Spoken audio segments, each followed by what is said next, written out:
ये वीडियो वैसे तो मुंबई यूनिवर्सिटी के स्टूडेंट्स की टेक्स्ट बुक को रेफरेंस लेके बनाया गया है, लेकिन इसमें जो नॉलेज दी जा रही है वो बाकी सब यूनिवर्सिटी के स्टूडेंट्स या बाकी नॉर्मल लोग भी इसको यूज कर सकते हैं।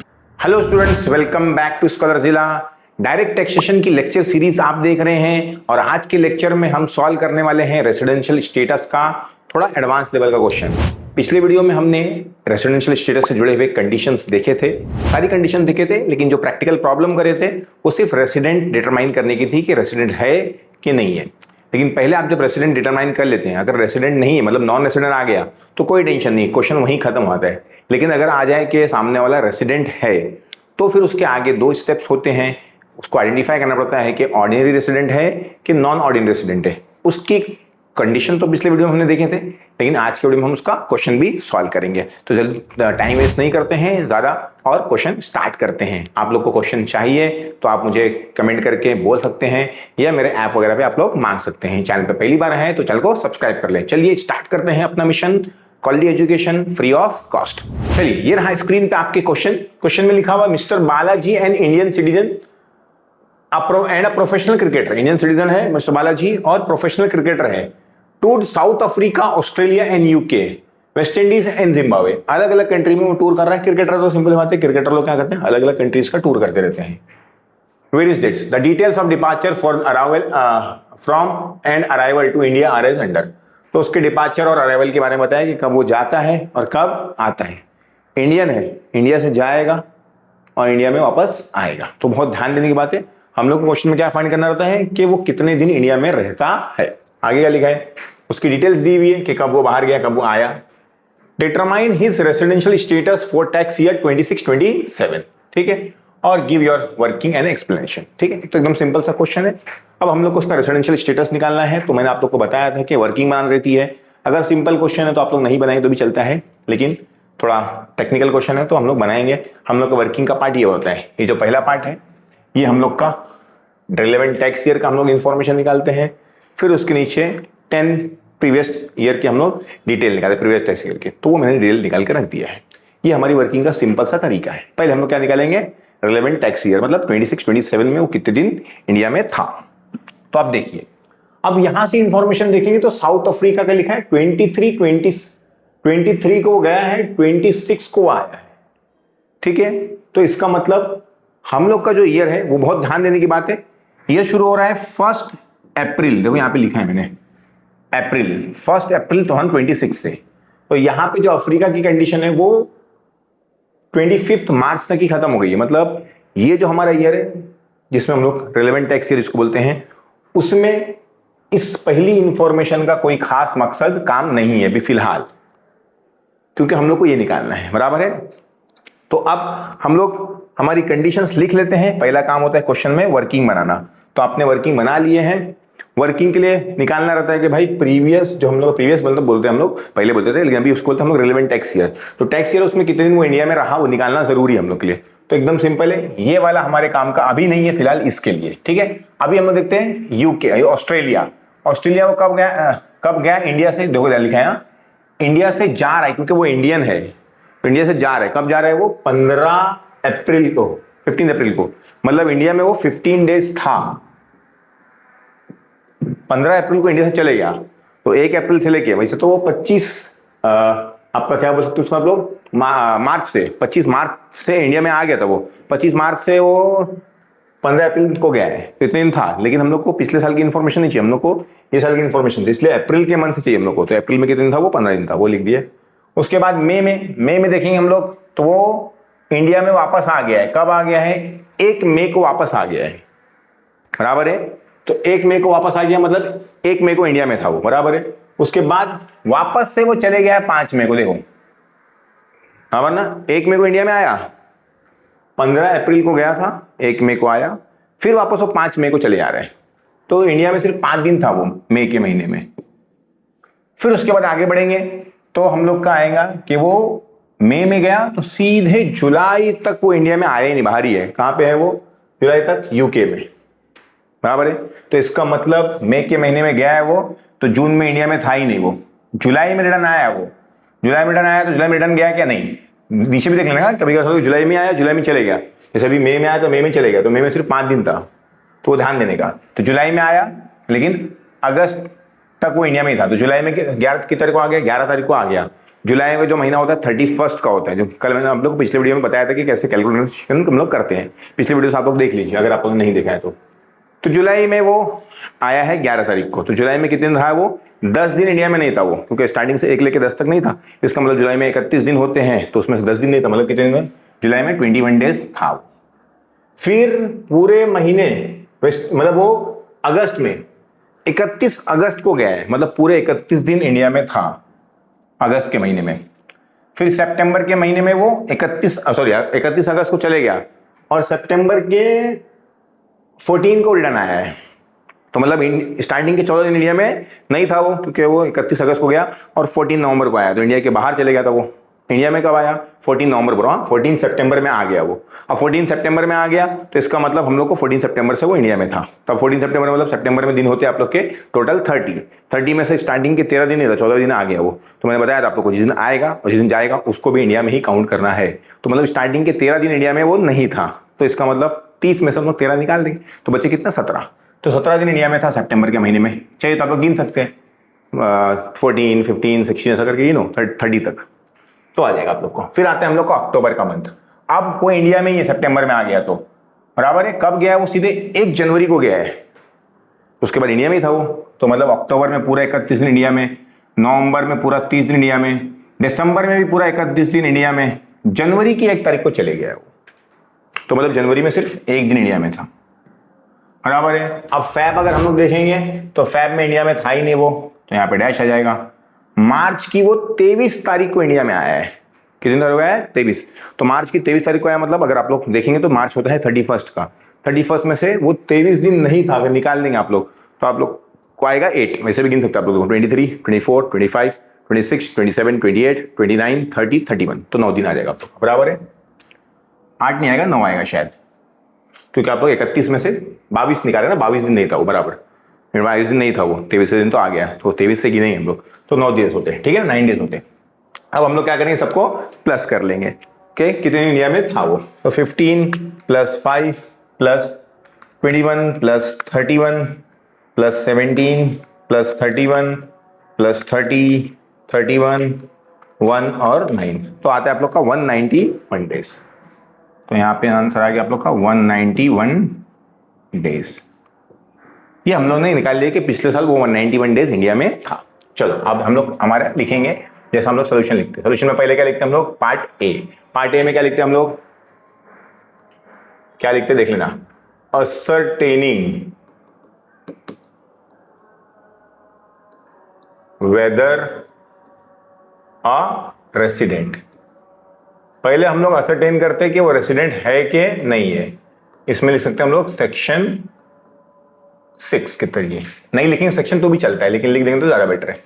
और भी डिटेल में लिखा रहता बोलता सेक्शन 2 है कि सेक्शन 3 है, 6 सब सेक्शन 2 है कि 6 सब सेक्शन 3 है क्या, वैसा हम लोग को लिखना भी पड़ता है, लेकिन नहीं लिखें तो भी चलता है। तो हम लोग पहले क्या करेंगे? असर्टेन करेंगे, पहले पता करेंगे कि वो रेसिडेंट है कि नहीं है। रेसिडेंट नहीं होगा तो खत्म हो जाएगा, रेसिडेंट रहेगा तो उसके आगे भी कंडीशन है। अब रेसिडेंट पता करने की कंडीशन हमारे पास 2 थी, क्या? एक तो 182 डेज वाली और दूसरा 60 + 365 वाली। अब ये इंडियन है और किसके लिए जा रहे हैं? इंडिया के बाहर एम्प्लॉयमेंट के लिए जा रहे हैं। तो सिंपल सी बात है, इसके लिए 60 + 365 वाली वैलिड नहीं होती है, सिर्फ ए वाली कंडीशन से उसको प्रूव करते हैं, बराबर है। अब ये हो गया ये पहला। अब इसमें फर्स्ट हम लोग क्या लिखते हैं? मैंने बताया था पिछले वीडियो में भी, आज भी बताता हूं कि पहले लिखते हैं उसकी रेसिडेंट, उसकी स्टेटस लिखते हैं। किसका? सामने वाले का, मतलब वो स्टेटस मतलब उसका कंडीशन लिखते हैं या उसके बारे में लिखते हैं। किसके बारे में? मिस्टर बालाजी। तो लिख देंगे, क्वेश्चन से देख के लिखना तो कोई बड़ा काम नहीं है। Mister Balaji is an Indian citizen. Mister Balaji कौन है? इंडियन सिटीजन है, बराबर है। Went outside India for employment. India के बाहर क्यों जा रहा है वो? एम्प्लॉयमेंट के लिए जा रहा है, क्योंकि सिंपल सी बात है वो क्रिकेटर है तो एम्प्लॉयमेंट के लिए जा रहा है। तो ये हो गया हम लोग का कंडीशन लिखते हैं। कंडीशन नहीं बोल सकते उसको हम लोग, उसको बोलेंगे उसका स्टेटस के बारे में। तो क्वेश्चन में लिखा रहता है कि मिस्टर बालाजी इंडियन सिटीजन है, प्रोफेशनल क्रिकेटर, अलग अलग टूर करता है। इसका मतलब टूर करता है मतलब इंडिया के लिए खेल रहा है वो, तो इंडिया एम्प्लॉयमेंट के लिए जा रहा है क्योंकि वो बीसीसीआई के कॉन्टैक्ट रहता है लोग का। तो ये लिख दिया। सेकंड में लिखेंगे हमारी कंडीशन कि किस कंडीशन से उसको प्रूफ कर सकते हैं। तो 182 वाले से प्रूफ सकते हैं, 60 वाले प्लस 60 वाले की जरूरत हम लोग को पड़ने वाली नहीं है क्योंकि एम्प्लॉयमेंट के लिए जा रहा है। तो लिखेंगे हम लोग फर्स्ट, चाहे सेकंड का, तो इसमें तुम लोग ए लिख सकते हैं, लेकिन बी वाली की जरूरत नहीं पड़ती, तो डायरेक्टली नहीं लिखे तो भी चलता है। तो लिखेंगे ही will be a resident. He will be a resident only if he stays in India for 182 or more days between 1st April 2026 to 31st March 2026। क्या है condition? He will be a resident, अगर वो resident होगा, if वो resident होगा अगर वो पिछले साल में मतलब 26-27 में 1 अप्रैल 2026 से लेके 31 मार्च 2027 तक अगर वो इंडिया में 182 डेज या उससे ज्यादा इंडिया में रहता है तो वो क्या रहेगा? रेसिडेंट रहेगा। तो ये हमारी कंडीशन है। अब ये चीज ऑलमोस्ट हर क्वेश्चन में आपकी सेम रहेगी। थर्ड पे आएंगे, फर्स्ट में उसका स्टेटस के बारे में लिखे, सेकंड में हम लोगों ने कंडीशन लिखे, थर्ड में क्या लिखेंगे? हमारा सॉल्यूशन लिखेंगे। क्या लिखेंगे? Mister Balaji stage in India for 191 days.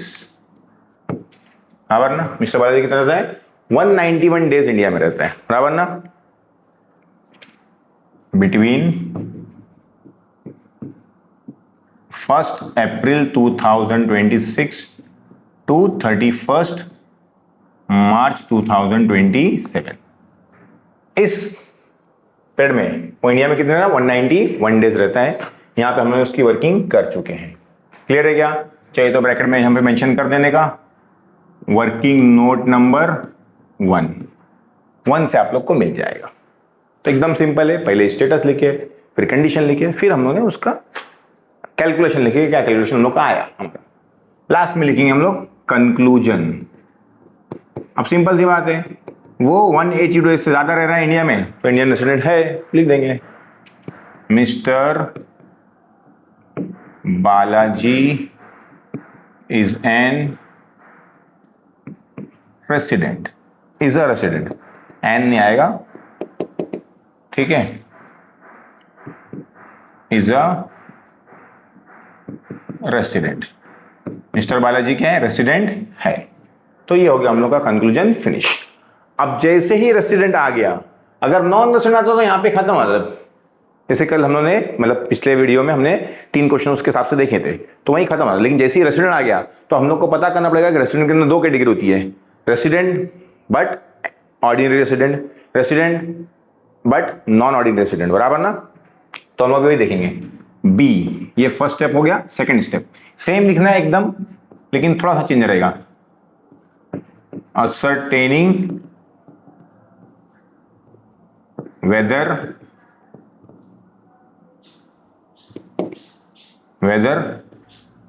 an ordinary resident, बस इतना ही पता करना है कि वो ऑर्डिनरी रेसिडेंट है कि नहीं है। क्या लिखा हमने? ascertaining whether रेसिडेंट था वहां पे, यहाँ पे क्या है? ascertaining whether ऑर्डिनरी रेसिडेंट, बस इतना ही फर्क है, बाकी लगभग पूरा क्या है? सेम है। अब यहाँ पे वापस से स्टेटस लिखने की जरूरत नहीं है, डायरेक्टली क्या लिखेंगे हम लोग? कंडीशन। तो कंडीशन नंबर 1, मतलब ये फर्स्ट वाला पार्ट वापस लिखने की जरूरत नहीं, क्योंकि ये तो एक ही क्वेश्चन का पार्ट चल रहा है तो सेम ही रहने वाला है, इसलिए वापस लिखने की जरूरत नहीं है। डायरेक्टली हम लोग क्या लिखेंगे? कंडीशन लिखेंगे कि कैसे प्रूफ कर सकते हैं कि सामने वाला ऑर्डिनरी रेसिडेंट है कि नॉन ऑर्डिनरी रेसिडेंट है। नॉन ऑर्डिनरी के लिए कोई जरूरत नहीं है, खाली ऑर्डिनरी का पता करना है हम लोग को। तो लिखेंगे हम लोग he will be a ordinary resident, वो ऑर्डिनरी रेसिडेंट होगा if क्या लिखेंगे? इफ। अब इसमें कंडीशंस लिखेंगे। क्या लिखेंगे? देखो, जो पहली कंडीशन है हम लोग की इसके अंदर, ए बोल सकते हैं हम लोग उसको। क्या बोल सकते हैं? ए। जो पहली कंडीशन है, ही will be a resident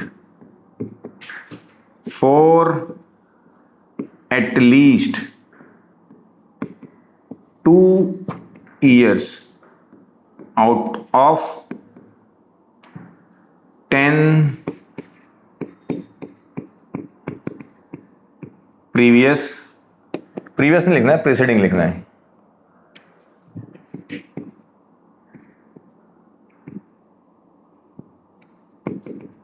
preceding years and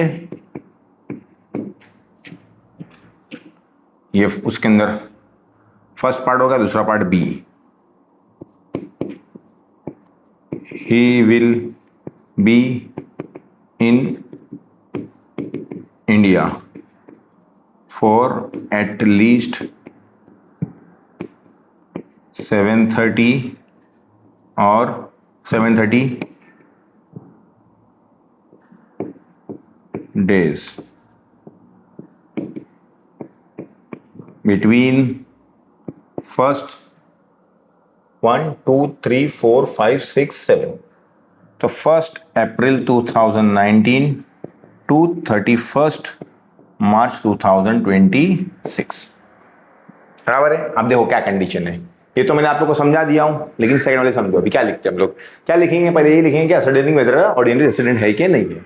फिर ही will be a ordinary resident if, बराबर है, ही will be a resident for at least, जो पिछले 10 साल है, मतलब रिलेवेंट ईयर को छोड़ के 26 27 को छोड़ के उसके पिछले 10 सालों में कम से कम 2 साल में क्या आना चाहिए? वो रेसिडेंट आना चाहिए। 2 साल में कम से कम कितने? 2 साल। 2 साल से ज्यादा रहे तो चलेगा, कम नहीं चलने वाला है। तो 2 साल। अब रेसिडेंट का मतलब क्या होता है? 182 से ज्यादा होना चाहिए, क्योंकि उसके लिए कंडीशन वही है रेसिडेंट के लिए, बराबर ना। तो 2 साल में क्या आना चाहिए? रेसिडेंट होना चाहिए। मतलब 182 से क्या आना चाहिए? ज्यादा आना चाहिए। जैसे एग्जांपल समझो, एग्जांपल 24 25 में वो 300 दिन रहता है, तो इसका मतलब उधर रेसिडेंट है वो, तो रेसिडेंट। लेकिन कितने साल आना चाहिए? इतने 10 सालों में 2 बार आना चाहिए कम से कम, उससे ज्यादा चलेगा। फिर नेक्स्ट और एक साथ में एंड मतलब ये दोनों यस आना चाहिए। दोनों में से एक भी नो आ गया, दोनों नो आ गया, तो हम लोग उसको नॉन ऑर्डिनरी रेसिडेंट बोलेंगे। रेसिडेंट बोलेंगे बट नॉन ऑर्डिनरी रेसिडेंट बोलेंगे, ठीक है ना। दोनों यस आना चाहिए, और का ऑप्शन नहीं है। जैसे इसमें क्या था कि 180 डेज एंड मोर और 60 + 365, बराबर, ऐसा। लेकिन यहाँ पे ऐसा नहीं है, यहाँ पे दोनों ऑर्डिनरी रेसिडेंट के लिए दोनों कंडीशन पूरी होना चाहिए, बराबर है। हाँ, ये क्वेश्चन बात अलग थी कि 180 डेज वाली थी, 60 वाली तो पॉसिबल नहीं है क्योंकि वो एम्प्लॉयमेंट के लिए आ रहा है। लेकिन यहाँ पे दोनों यस आना चाहिए, ठीक है।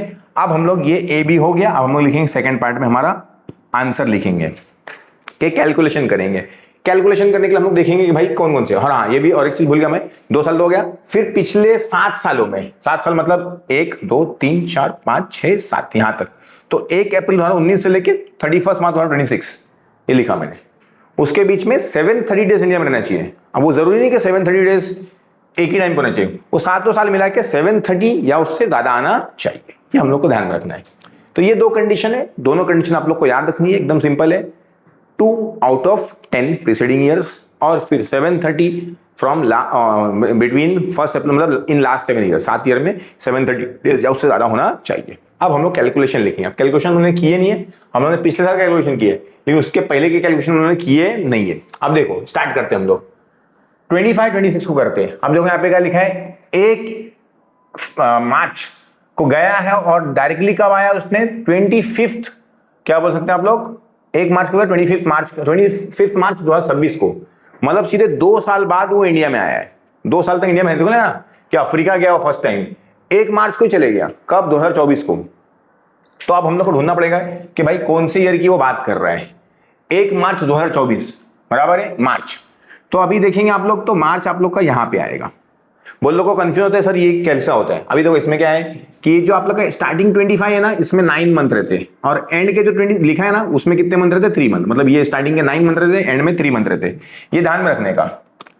अब स्टार्टिंग के 9 कौन से रहेंगे वो ध्यान में रखने का, एंड के कौन से रहेंगे? एंड के 3 मतलब जैन फेब मार्च रहेगा, मतलब ये 26 के जैन फेब मार्च, 25 के अप्रैल से लेके दिसंबर तक रहेगा, बराबर। तो ऐसा, तभी देखो यहाँ पे हम लोग आ रहे हैं कि मार्च आ रहे हैं, तो मार्च कहाँ पे आएगा, 24 का मार्च यहाँ पे आएगा, यहाँ पे नहीं आएगा, यहाँ तो अप्रैल रहेगा, तो यहाँ तक।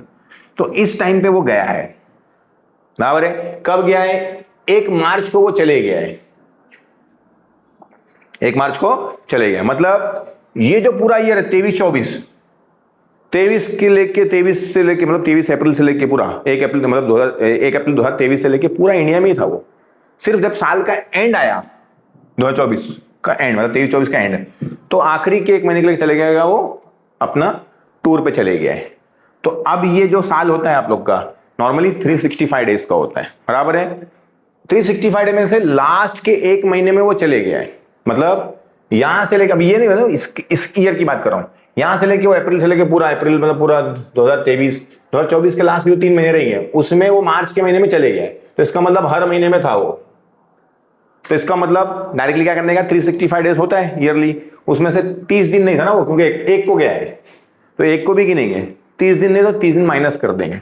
तो 365 में से 30 माइनस करेंगे तो कितना हो जाएगा, 335। लेकिन वो लीप ईयर है, इसलिए क्या आएगा 336। क्यों लीप ईयर है, क्योंकि लीप ईयर मतलब हमने बताया था आपको 4 का टेबल, 2016 मतलब पूरा स्टार्टिंग से ले सकते हो आप लोग, 2004, 2008, 2000, 2004, 2008, 2012, 2016, 4 का टेबल, 16, 20, 24, 28 ऐसा। तो अब ये 24 आ रहे हैं और फेब यहीं पे आएगा, इसलिए वो कौन सा ईयर है, लीप ईयर है। तो उसमें 366 डेज है, तो 360 में 30 निकाल देगा, बचेगा 336, बराबर है। फिर उसके बाद डायरेक्टली वो 24-25 में तो इंडिया में था ही नहीं, तो ये नील हो जाएगा, 0। 25-26 में वो कब आया है, 26 के एकदम आखिर, देखो मार्च बोला है तो 26 के आखिर मार्च यहाँ पे आएगा, तो मार्च में आया 25 तारीख को, तो मतलब 25, 26, 27, 28, 29 और 30, 31, सिर्फ वो 7 दिन ये ईयर में था इंडिया में। और उसके बाद को तो बताया कि आया गया आया गया आया गया है वो। और उससे पहले की अगर बात करेंगे तो वो इंडिया में ही था, क्योंकि सिंपल सी बात है, उसके पहली बार तो लिखा है वहां पे, पहली बार वो 2024 में तो गया है। इसका मतलब यहाँ पे तो पूरा आप लोग का अगर देखेंगे आप लोग तो एंड तक यहाँ पे क्या आएगा, 365, 365, 365, यहाँ पे आएगा 366, क्योंकि लीप ईयर आ गया, 20 आ रहा है, बराबर है। फिर यहाँ पे 360, एक मिनट, 365, 365 और 365, तो ये आ गया आप लोग का कैलकुलेशन, बराबर है। लेकिन आप लोग को कैलकुलेशन कैसे चाहिए था, इसके हिसाब से क्या चाहिए, रेसिडेंट चाहिए। 2 साल में क्या होना चाहिए, मतलब किसी 2 ईयर में 182 या उससे ज्यादा होना चाहिए। अब देखो इसमें आ गया आप लोग का, इसका मतलब ये ईयर में क्या है, वो रेसिडेंट, बराबर है, क्योंकि 182 से ज्यादा है ये भी 182 से क्या है, ज्यादा है, तो ये भी क्या रहेगा, रेसिडेंट। इधर भी रेसिडेंट है वो, इधर भी है, इधर भी है, इधर भी है, इधर भी है, इधर भी है। मतलब पिछले 10 सालों में 2 साल चाहिए था हम लोग को, लेकिन हम लोग को कितना मिल गया, 1, 2, 3, 4, 5, 6, 7, 8। तो लिखेंगे he is a resident in 8 years out of 10 preceding years, बराबर है। पिछले 10 सालों में वो 8 साल रेसिडेंट रह गया, तो पहला तो पूरा हो गया, हम लोग को 2 ही चाहिए तो हम लोग को 8 मिल गया। सेकंड, तो ये फर्स्ट पार्ट हो गया हम लोग का, इसका हम लोग ए बोल सकते हैं इसको, और ये बी। अब बी में क्या लिखेंगे, इसका लिखेंगे क्या, कि वो 730 था क्या पिछले 7 सालों में, तो 7 साल कहां तक होते हैं, ये यहां तक होंगे। देखो 1, 2, 3, 4, 5, 6, 7, तो 7 को प्लस कर लेंगे हम लोग। तो पहला है 7, दूसरा है 336, 365, 365, 365, 366, तो आता है 1804। कितना आ रहा है यहां तक, 1804 आ रहा है, ठीक है। तो लिख देंगे ही is in India for 1804 days in 7 इन मतलब कैसे चा days between 1st April 2019 to 31st March 2026। ये 7 सालों में वो 730 डेज से ज्यादा हो गया, मतलब दोनों कंडीशन पूरी हो गई। और जैसी दोनों कंडीशन पूरी होगी तो कौन सा रेसिडेंट बन जाएगा? वो ऑर्डिनरी रेसिडेंट बन जाएगा। तो लिख देंगे कंक्लूजन। अब कंक्लूजन में क्या लिखेंगे? Mister Balaji is a ordinary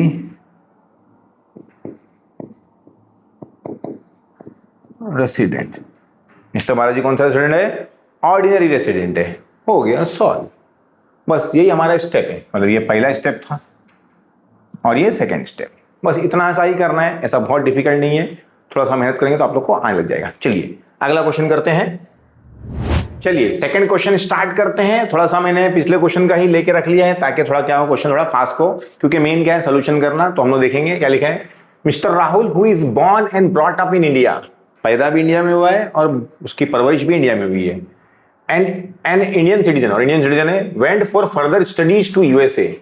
USA जा रहा है वो स्टडीज के लिए, देखो एम्प्लॉयमेंट के लिए जा रहा है, स्टडीज के लिए जा रहा है वो। ऑन 1 मार्च 2023, पहली बार कब गया वो? 1 मार्च 2023, मतलब 2023 मतलब यहाँ पे आएगा, बराबर है, क्योंकि मार्च की बात कर रहा है वो। आगे चलेंगे। Came back to India on 1 October 2026, और 1 अक्टूबर 2026 में वो इंडिया में आया, मतलब पिछले साल में आया। ये 26 अक्टूबर यहाँ रहेगा, यहाँ रहेगा, यहाँ पे क्योंकि जनवरी फरवरी मार्च रहेगा, अक्टूबर यहाँ पे रहेगा, बराबर है। चलो, since then he is in India, उसके बाद वो इंडिया में ही था। Determine his residential status for the 26-27, giving explanation for your answer. तो अब हम लोग को पढ़ने गए, बराबर है। पहला हमारा वर्किंग बना लिया हमने, ये लिखना स्टार्ट करेंगे। पहले क्या लिखते हैं हम लोग? Ascertaining weather a resident, section 6 के हिसाब से। अब क्या लिखे हैं? उसके स्टेटस लिखेंगे। पहले हम लोग स्टेटस क्या लिखेंगे? Mister Rahul is an Indian citizen, बराबर है। कहां गया है वो? went to USA for studies। एकदम सिंपल है। उसके बारे में लिखना है कि वो क्या चीज, उसके बारे में वो क्वेश्चन में क्या है, तो वही लिखे उन्होंने कि मिस्टर राहुल जो है इंडियन सिटीजन है, और क्या बोलते हैं, इंडिया के बाहर वो यूएसए जा रहा है, किसके लिए? पढ़ने के लिए। तो बस वो लिख दिया मैंने। फिर हम लोग सेकंड में कंडीशन लिखते हैं, ही will be a resident only if stage in India for 180 days और मोर डेज, बराबर ना। वो इंडिया का रेसिडेंट तभी बनेगा जब क्या रहेगा? इंडिया के अंदर। ये पूरा कंडीशन एज इट इज लिखना रहता है, याद रखना रहता है उसको। 182 या 182 या उससे ज्यादा दिन इंडिया में रहता है। कौन से ईयर में? पिछले साल में। पिछले साल मतलब रिलेवेंट टैक्स ईयर में। तो अभी हम लोग का रिलेवेंट टैक्स ईयर क्या है? 26-27, बराबर है। फिर हम लोग चेक करते हैं थर्ड कंडीशन में कि भाई वो क्या बोलते हैं, कितने दिन इंडिया में था। आप देखो यहाँ पे लिखा है कि वो पहली बार इंडिया में 1 मार्च को गया है, 1 मार्च 2023, मतलब ये साल में। तो इसका मतलब ये साल में वो 1 मार्च को गया है, मतलब पूरे वो स्टार्टिंग से लेके, मतलब अप्रैल मई जून में पूरा इंडिया में था। खाली वो सिर्फ 30 दिन के लिए नहीं था, क्योंकि वो 1 मार्च को चले गया है। तो वो ईयर में मार्च खत्म आता है ना, अपना मार्च का 31 मार्च लास्ट रहेगा। तो इसका मतलब वो ईयर जो आप लोग का कितना था, 365 करता है, उसमें से 30 दिन निकाल देंगे तो कितना आएगा? 335। साल में होता है 365, बराबर है।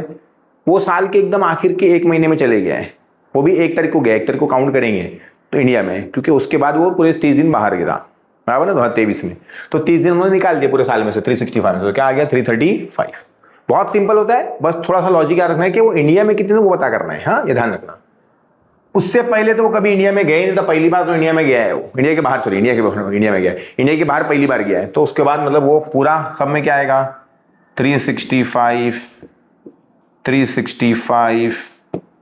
366, ये लीप ईयर वाला है, 20 वाला।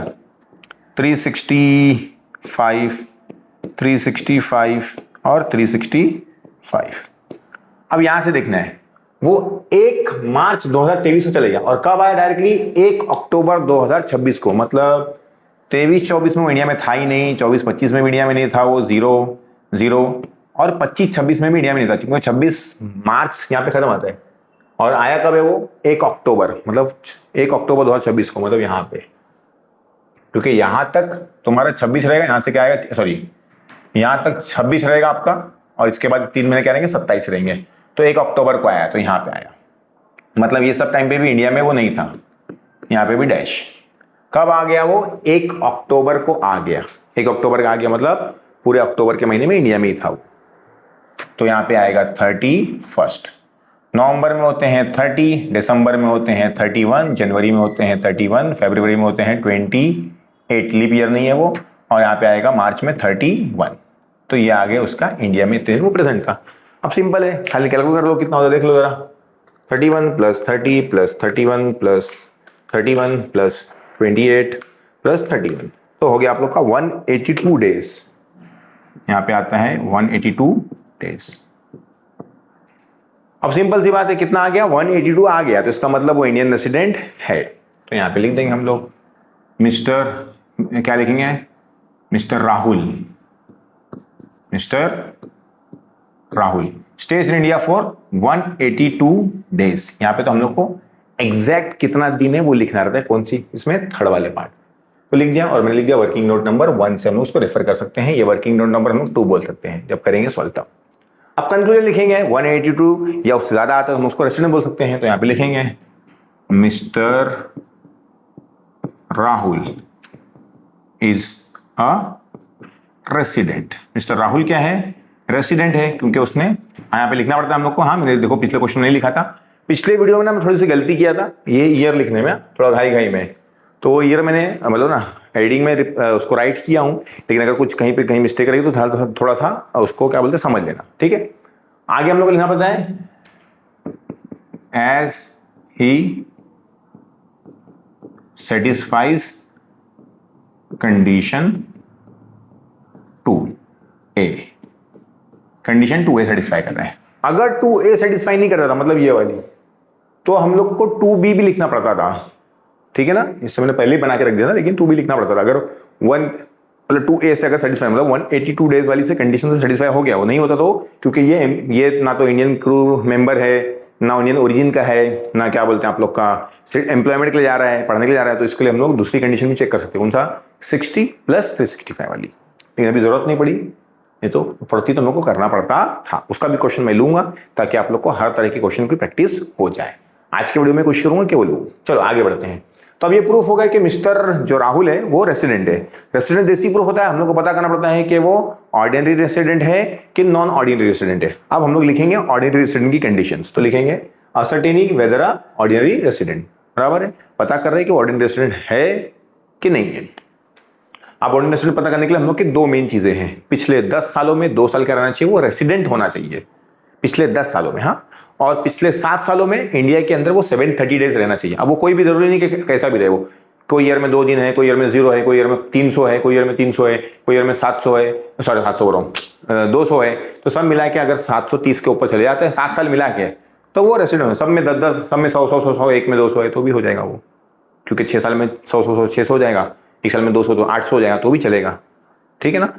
तो वो ध्यान देने वाली बात है कि 2 कंडीशन क्या है, पिछले 10 साल में 2 साल रेसिडेंट होना चाहिए और पिछले 7 सालों में 730 डेज इंडिया में होना चाहिए। तो ये मैंने कंडीशन लिख लिया यहाँ पे, ये ईयर भी फिक्स रहेंगे तो आप लोग इसको ही रखना, ठीक है। अब हम लोग क्या लिखेंगे? कैलकुलेशन लिखेंगे। ये फर्स्ट मार्क हम लोग क्या करते हैं, क्योंकि इसमें फर्स्ट में क्या था, स्टेटस। अभी वापस से स्टेटस लिखने की जरूरत नहीं, क्योंकि वही आदमी है, बराबर ना, तो वो नहीं, डायरेक्टली हम लोग का सेकंड फर्स्ट बन जाएगा और ये थर्ड हमारा आंसर बन जाएगा। अब आंसर हम लोग कैलकुलेट करके हम लोग यहाँ पे लिखेंगे। तो देखो ये ईयर में भी रेसिडेंट हो रहा है वो, इसमें भी रेसिडेंट हो रहा है, क्योंकि इसमें भी 182 से ज्यादा है, तो रेसिडेंट, रेसिडेंट और रेसिडेंट 1 2 3 4 5 6 7 सालों में, तो he is the resident in 7 years out of 10 preceding years. पिछले 10 सालों में वो 7 साल रेसिडेंट है, बराबर है। फिर दूसरा कंडीशन, दूसरा क्या है, 730 वाली भी पूरा होना चाहिए, दोनों में जैसा आना चाहिए। एक भी ना आई तो वो रेसिडेंट नहीं, सॉरी ऑर्डिनरी रेसिडेंट नहीं रहेगा, रेसिडेंट रहेगा लेकिन नॉन ऑर्डिनरी रेसिडेंट रहेगा। अगर एक भी कंडीशन पूरी नहीं हो रही है तो, अभी तो देखो पहली कंडीशन पूरी हो गई, सेकंड देखते हैं हम लोग, कौन सी वाली, 730 डेज वाली। अब देखते हैं ये सब मिलाएंगे तो कौन से 7 साल में, तो 7 साल में मतलब यहां तक, बराबर है, कितना आता देखेंगे प्लस करके, कैलकुलेटर हमारे पास है, यूज कर सकते हैं हम लोग। 335 प्लस 365 प्लस 365 प्लस 366 तो होता है 1431 डेज। 1431 डेज। तो यहां पे लिख देंगे हम लोग 1431।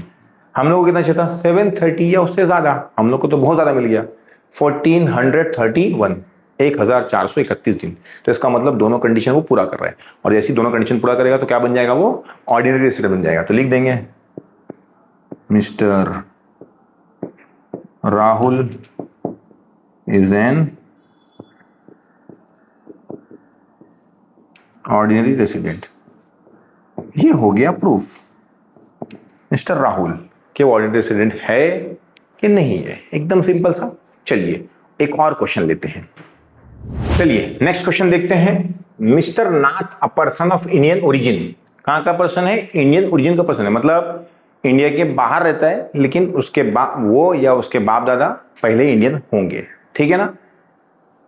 Return to India for the first time on, पहली बार वो इंडिया आ रहा है। कब आ रहा है? अगस्त 1 अगस्त 126 को, and again left India for February 15 127। What is his residential status? तो एकदम सिंपल सा क्वेश्चन दिया है। तो पहले हम लोग देख लेंगे, हमारी वर्किंग लिख लेंगे कि वो पहली बार इंडिया में कब आया? 1 अगस्त 2026, मतलब 1 अगस्त 2026 यहाँ पे आएगा। 1 अगस्त को तो वो आया है, तो इसका मतलब वो अगस्त में पूरे 31 दिन इंडिया में रहा, क्योंकि 1 अगस्त को ही आ गया है वो, तो पूरे 31 दिन इंडिया में था। फिर डायरेक्टली फेब में गया, मतलब सितंबर में भी इंडिया में था वो, अक्टूबर में भी इंडिया में था, नवंबर में भी इंडिया में था, दिसंबर में भी इंडिया में था वो, और जनवरी में भी इंडिया में था। फेब में वो 15 को गया है, तो फेब 15 को गया मतलब इंडिया में 15 डेज रह के वो चले गया। तो मार्च में तो पहले फेब में चलेगा, तो मार्च में थोड़ी रहेगा वो इंडिया में। तो ये लिख दिया उन्होंने। अब इसका टोटल कर लेंगे हम लोग, एकदम सिंपल सा है। टोटल करेंगे तो 31 plus 30 plus 31 plus 30 plus 31 31 plus 15, तो आ गया आप लोग का 199 डेज, बराबर है। तो ये आ गया आप लोग का 199 डेज। अब वो इंडिया में पिछले साल कितना रहा? 199 डेज रहा। तो सिंपल सी बात है, वो इंडियन ओरिजिन का है, तो उसमें जो हम लोग की बी कंडीशन है 60 प्लस 65, उसको देखने की जरूरत नहीं है, सिर्फ एक ही कंडीशन से, फर्स्ट कंडीशन से प्रूव कर सकते हैं 182 वाली। ठीक है ना? तो चलिए अब स्टार्ट करते हैं। लिखेंगे मिस्टर सर्टेनिंग वेदर रेसिडेंट, सेक्शन 6 के हिसाब से। मिस्टर क्या नाम है उसका? Mister Nath is an Indian citizen, बराबर ना? सॉरी, यहाँ पे हम लोग यहाँ पे गलती देखो, मैंने लिखा हूँ, एक्चुअली मैंने ये पिछले का कॉपी किया हूँ ताकि टाइम थोड़ा बच जाए, तो इसको मैं वापस मिटा देता हूँ ताकि क्या लिखना है वो आप लोग पूरा अच्छे से लिख लेंगे। क्या लिखेंगे? Mister Nath is an Indian, mister Nath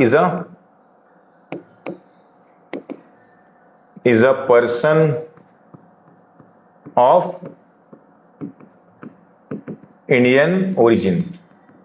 Indian origin का पर्सन है, बराबर है। Return to India for visit. India क्यों आता है? सिर्फ विजिट के लिए आता है। ठीक है ना? तो ये हमने लिख दिया। फिर लिखे कि कंडीशन लिखे, he will be a resident only if he stays in India for 182 or more days between 1st April 2026 and 31st March 2027। देखो यहाँ पे ये गलती किया मैंने, 2027, यहाँ पे दोनों सेम ये लिख दिया मैंने, 31st मार्च 2027। इसको करेक्ट कर लेना। पिछले जो क्वेश्चन है उसमें भी शायद मैंने गलती से लिखा रहेगा ये, तो ये करेक्ट कर लो आप लोग। हाँ, अगर वो गलती रहेगी तो राइट आ तो कोई बात नहीं। चलो अब स्टार्ट करते हैं। अब हमने चेक कर लिए। पहले में क्या लिखते हैं हम लोग? स्टेटस लिखते हैं। दूसरे में लिखते हैं कि भाई वो कंडीशन है हमारी। तीसरे में लिखते हो कितने दिन इंडिया में था, तो कितने दिन आया था? 199 डेज। तो लिखेंगे mister Nath stays in India for 199 days between 1st April 2026 to 31st March 2027। तो ये हमने उसका आंसर लिख दिया। अब डायरेक्टली क्या लिखेंगे? कंक्लूजन। प्रूफ हो गया कि भाई वो क्या है? रेसिडेंट है। तो लिख देंगे mister Nath is a resident. अब जैसे ही रेसिडेंट मालूम पड़ गया तो हम लोग को पता करना पड़ता है कि ऑर्डिनरी रेसिडेंट है कि नहीं है, बराबर ना वो। तो अब उसकी कंडीशन क्या है हम लोग लिख लेंगे। He will be ordinary resident. कैसे? He will be a resident for at least 2 out of 10 preceding year. पिछले 10 सालों में से 2 साल के रहना चाहिए वो रेसिडेंट रहना चाहिए। और फिर उसके साथ में और एक है, and he will be in India for at least 730 days between 1st April 2019 to 31st March 2026. पिछले 7 सालों में 730 डेज से ज्यादा इंडिया में रहना चाहिए। लेकिन अगर हम लोग पढ़ेंगे कंडीशन तो मालूम पड़ेगा कि वो पहली बार जो इंडिया में आया है वो भी कब आया है? 1 अगस्त को। उससे पहले मतलब वो इंडिया में था ही नहीं, बराबर ना। तो सब में क्या आने वाला है? 0। इंडिया में था ही नहीं वो। अब सब में 0 है तो इसका मतलब एक भी साल में वो रेसिडेंट नहीं था। 2 साल चाहिए हम लोग को, एक भी नहीं आ रहा क्योंकि पहली बार तो 2026 में आया है वो भी 1 अगस्त को। तो सिंपल सी बात है, एक भी साल में वो रेसिडेंट नहीं प्रूफ हो पाएगा। तो पहली कंडीशन नहीं है, दूसरी कंडीशन चेक करने की जरूरत भी नहीं पड़ती है। ध्यान रखना, दोनों हाँ आएगी, मतलब पहले हाँ है तभी दूसरी चेक करने का। दोनों यस आना चाहिए, दोनों में से एक भी ना हो गई, दोनों ना हो गई तो खत्म ही बात। एक भी ना होगा तो ऑर्डिनरी रेसिडेंट नहीं रहेगा, वो नॉन ऑर्डिनरी रेसिडेंट रहेगा। हाँ, तो सिंपल सी बात है, पहली कंडीशन है ही is in India for, he is a resident, he is a resident for resident, he is not a resident in single year, ऐसा लिखो।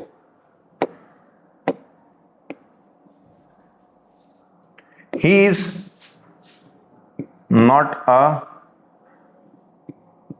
resident, बराबर है, फॉर एनी ईयर। कोई भी ईयर के लिए वो रेसिडेंट तो है ही नहीं पिछले 10 सालों में, तो इसलिए हम लोग लिख देंगे भाई, और ही is in India for 0 days. India में एक भी दिन था ही नहीं वो, तो लास्ट में कंक्लूजन लिख देंगे, mister Nath is a resident but not ordinary resident. Resident तो है लेकिन ऑर्डिनरी रेसिडेंट नहीं है, क्योंकि उसने ये कंडीशन पूरी नहीं करी है। दोनों कंडीशन, दोनों में से एक भी कंडीशन नहीं पूरा, दोनों नहीं पूरी हो रही, इसकी तो बात ही अलग है।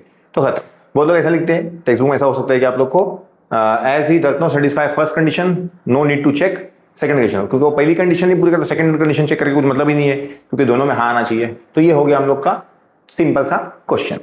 अब आते हैं एक थोड़ा अलग तरीका क्वेश्चन लेके, जिसमें क्या है आप लोग को आगे 2 कंडीशन बताया, मतलब वो 60 प्लस 365 भी कंडीशन उसके अंदर है।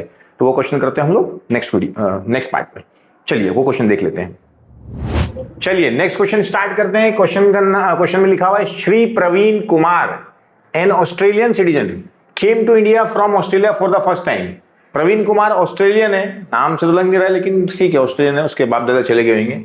तो इंडिया में आया पहली बार, ऑस्ट्रेलियन सिटीजन है, वो भी पहली बार इंडिया में आ रहा है। कब आया वो? 11 अक्टूबर 2026 को, और वापस ऑस्ट्रेलिया चले गया वो कुछ दिन रहने के बाद 10 जून 2027। मतलब फ्यूचर जो टेक्स्ट बुक बनाए उन्होंने फ्यूचर कर दिए, अभी 2026 ही चल रहा है, 27 तक पहुंचा दिए। बात अलग है, लेकिन उन लोग एक्चुअली बनाना चाहता 25-26 बनाना चाहता उन्होंने, लेकिन 26-27 बना दिए। चलो कोई बात नहीं, घाई बहुत थी उन लोग को। Determine his residential status for the tax year 26-27। मैंने जैसे पहले बताया था कि टेक्स्ट बुक में मिस्टेक है, 25-26 डिसाइड करना चाहिए ये ईयर में। तो जो ठीक है जाने दो, उसके हिसाब से कर रहे हैं हम लोग, थोड़ा फ्यूचर के हिसाब से कर रहे हैं। ठीक है चलो स्टार्ट करते हैं। अब पहला है क्या हम लोग का, वर्किंग लिख लेंगे हम लोग और आगे बढ़ेंगे। अब ये वाली वर्किंग की कभी कभार जरूरत नहीं पड़ती है, तो वो उस हिसाब से ही बनाने का। अब ये क्वेश्चन में शायद इसकी जरूरत नहीं पड़ेगी, क्योंकि जैसे पिछले क्वेश्चन में भी जरूरत नहीं थी, क्योंकि पहली बार इंडिया में आया तो उससे पहले तो सिंपल सी बात तो इंडिया में था ही नहीं, तो 0 ही आने वाला है। लेकिन फिर भी ठीक है, तो हम लोग लिख दिए असरटेनिंग वेदर रेसिडेंट सेक्शन 6। तो लेकिन ये ऑस्ट्रेलियन सिटीजन इंडिया में आ रहा है, तो इसके लिए हम लोग दोनों कंडीशन चेक कर सकते हैं, 182 डेज वाली भी और 60 प्लस 365 वाली भी कर सकते हैं। मतलब दोनों में से कोई एक, 182 अकेली है, 60 प्लस 65 दोनों साथ में, दोनों होना चाहिए। तो चेक करते हैं, आगे लिखते हैं। Mister Balaji is an Indian citizen. अरे बालाजी कहां से आ गया? ये तो पुराने क्वेश्चन कर लिया मैंने, इसको थोड़ा हम लोग चेंज कर लेते हैं। ठीक है, तो इसको मैं इस क्वेश्चन के हिसाब से लिख लेता हूं कि क्या है वो कंडीशन। कंडीशन हम लोग हर क्वेश्चन में उसके हिसाब से लिखते हैं। उसकी कंडीशन क्या देख लो जरा, श्री प्रवीण लिखा है तो वही लिखेंगे हम लोग, Shri Praveen is Praveen an Australian citizen came to India for visit. India क्यों आया वो? विजिट के लिए आया, बराबर है। चाहिए तो आप लोग और लिख सकते हैं फॉर फर्स्ट टाइम। चलिए अब नेक्स्ट हम लोग क्या करते हैं, कैलकुलेट लिखते हुए कंडीशन लिखते हैं सेकंड में, ही will be a resident only if he stage in India for 182 days और मोर बिटवीन 1 अप्रैल 26 लेके 31 मार्च 127 तक। तो वो चेक करेंगे हम लोग। अब हम लोग हमारा कैलकुलेशन कर लेंगे। सेकंड वाला पहले नहीं लिखने का, सेकंड वाला बाद में लिखने का। पहले क्या करने का, असरटेनिंग लिख लिए, ये लिख लिया, उसकी कंडीशन लिख लिए, सेकंड की जो फर्स्ट कंडीशन है ए वाली वो लिख लिया मैंने। फिर कैलकुलेशन करने का, अगर वो प्रूफ नहीं हो रही है तो सेकंड वाला लिखने का, अगर लिख दे तो कोई बात नहीं, लेकिन कोशिश ये करना है कि एक एक बार स्टेप बाय स्टेप करें। चलो अब देखते हैं हम लोग। अब देखेंगे तो ऑस्ट्रेलिया से पहली बार वो कब आया है, 11 अक्टूबर 2026, मतलब ये इधर, क्योंकि 26 यहां तक रहेगा अक्टूबर। तो अप्रैल में भी, मई, जून, जुलाई, अगस्त, सितंबर तक वो तो आया ही नहीं इंडिया में। पहली बार 11 अक्टूबर को आया है। तो अक्टूबर के महीने में 11 तारीख को आ गया वो, मतलब अक्टूबर के 10 दिन तक वो इंडिया में नहीं था। तो 11 से लेके 31 तक था, मतलब टोटल 21 डेज इंडिया में था। फिर आगे बढ़ेंगे तो वो कब गया है, सीधे जून में गया है, मतलब 2027 में, मतलब इसके बाद। तो मतलब वो इंडिया में ही था। नवंबर में पूरा 30 दिन, दिसंबर में पूरा 31 दिन, जनवरी में पूरा 31 दिन, फेब में पूरा 28 दिन, मार्च में पूरा 31 दिन, क्योंकि वो तो जून में गया है। तो ये ईयर हम लोग को पिछले साल का 26-27 का निकालना है, आगे से हम लोग को मतलब नहीं है। जब अगला ईयर का निकालेंगे तब देखा जाएगा वो। तो ये हो गया हम लोग का कैलकुलेशन। हम लोग देखेंगे कितना दिन होता है, ये देखेंगे तो सब मिला के प्लस करेंगे तो 21 days plus 30 days plus 31 plus 31 28 plus 31 172 days आ रहे हैं, बराबर है। तो यहाँ पे लिख देंगे हम लोग 172 डेज। ये आ गया आप लोग का कैलकुलेशन। देख लेता हूं मैं एक बार, बराबर है क्या, हाँ 172 डेज, ठीक है। तो ये हम लोग का कैलकुलेशन आ गया कि वो पिछले साल कितने दिन इंडिया में था, 172 डेज था। तो ना तो ये एम्प्लॉयमेंट के लिए इंडिया से बाहर जा रहे हैं, ना इंडियन ओरिजिन का पर्सन है, या इंडियन क्रू मेंबर, शिप का क्रू मेंबर तो नहीं है, बराबर, इंडियन शिप का। वो सब कंडीशन में क्या होता है कि हम लोग सिर्फ 182 डेज वाली कंडीशन चेक करते हैं और 60 प्लस 360 वाली चेक करते नहीं है। तो उस हिसाब से अगर देखेंगे तो वो तो फर्स्ट कंडीशन तो सेटिस्फाई नहीं कर रहे हैं, लेकिन ये वो क्या बोलते हैं, एक्सेप्शंस में आता नहीं है, इसलिए हम लोग इसको 60 प्लस 365 से भी प्रूफ कर सकते हैं। इसलिए मैंने नीचे सेकंड कंडीशन लिख दिया। अब इधर क्या लिखा बीच में, और मतलब या तो ए या तो बी। अब बी में दो है, क्या है, ही stage in India for 60 days और more in previous year, sorry previous नहीं, टैक्स ईयर।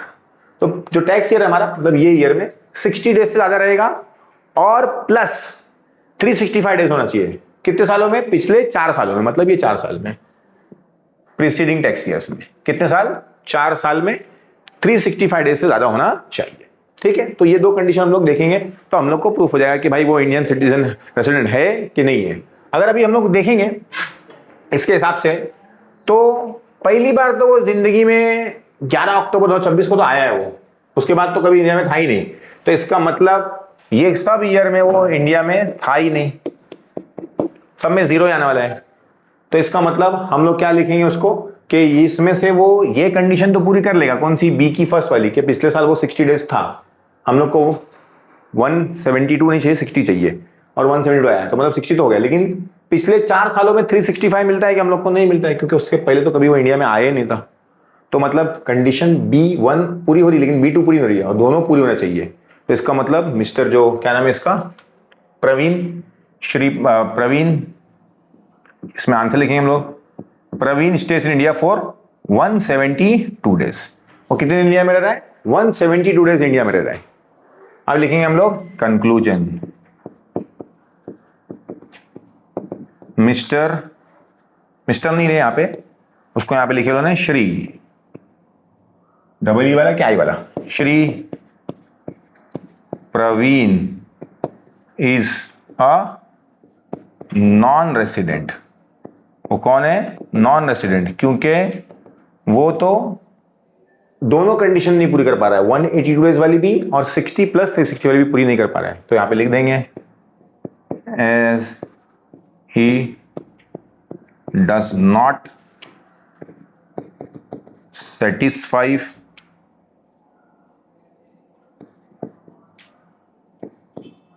कंडीशन 2A और 2B, 2A या 2B में दो है, दोनों कंडीशन पूरी नहीं कर पा रहा है वो, इसलिए वो क्या बन गया हमारा, नॉन रेसिडेंट। और जैसे ही नॉन रेसिडेंट आता है तो आगे की जरूरत नहीं पड़ती है कि हम लोग को चेक करते हैं ना हम लोग के ऑर्डिनरी है कि नॉन ऑर्डिनरी, लेकिन वो चेक क्यों करेंगे जब रेसिडेंट है ही नहीं, डायरेक्टली आ गया वो नॉन रेसिडेंट। 3 ही कैटेगरी है, मेनली देखेंगे तो रेसिडेंट, नॉन ऑर्डिनरी रेसिडेंट मतलब OR, बराबर ना, नॉन ऑर्डिनरी रेसिडेंट और नॉन रेसिडेंट, ये तीन ही आंसर आते हैं मोस्टली। हाँ, ये बात अलग है कि रेसिडेंट की 2 कैटेगरी है ये, ठीक है। तो इस तरह से हम लोग का क्वेश्चन आता है एग्जाम में, बहुत सिंपल है, 5, 7, 10 मार्क्स का भी आप लोग को आ सकता है। अभी नया पेपर पैटर्न आया है तो उसके हिसाब से ज्यादातर तो 7 मार्क्स में ही आने के चांसेस है। तो ये हो गया आप लोग का क्वेश्चन सॉल्व। अगले वीडियो में थोड़ा और 1-2 क्वेश्चन एडवांस लेवल के क्वेश्चन लूंगा मैं, ताकि आप लोग का कंसेप्ट और क्लियर हो जाए। वीडियो देखने के लिए आप लोग को बहुत बहुत शुक्रिया। मिलते हैं अगले वीडियो में और सारे कॉन्सेप्ट लेके।